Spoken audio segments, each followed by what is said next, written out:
Here sum பார்த்துட்ருக்கோம். If rupees 1 becomes rupees 9 in 6 years at a simple interest, then the interest for annum கேட்டிருக்காங்க.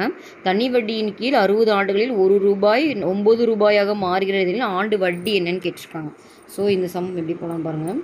வட்டி வீதம் தான் உங்களுக்கு கேட்குறாங்க. ஸோ என்னென்ன கொடுத்துருக்காங்கன்னா என் கொடுத்துட்டாங்க, 1 ரூபாயின்னு சொல்லியிருக்காங்க, அது வந்து அசல்.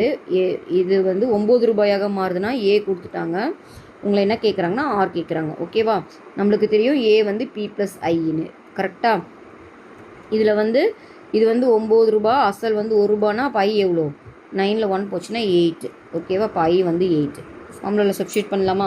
நம்மளுக்கு தெரியும் ஐ வந்துட்டு பிஎன்ஆர் பை 100. கரெக்டாக? இப்போது நம்ம வட்டி எவ்வளோன்னு கண்டுபிடிச்சிட்டோம். 8 ருபீஸ். அசல் வந்து 1 ரூபா. என் வந்து 60 ஆண்டுகள். ஆர் தான் கேட்குறாங்க. divided by 100. ஓகே, இது 0 இந்த 0 கேன்சல் ஆகிடும். இது கேன்சல் பண்ணிங்கன்னா இது 3 டைமு, இது 5 டைமு. ஓகேவா? அப்போ ஆர் வந்து பார்த்திங்கன்னா 5 × 8 divided by 3, that is 40 by 3. இதை மிக்சட் ஃப்ராக்ஷன் எழுதிங்கன்னா 13 1/3. கரெக்டாக? ஏன்னா 13 3 சார் 39 + 1 40/3ன்னு வரும். அப்போது ஆன்சர் பார்த்திங்கன்னா 13 1/3%. ஓகேவா?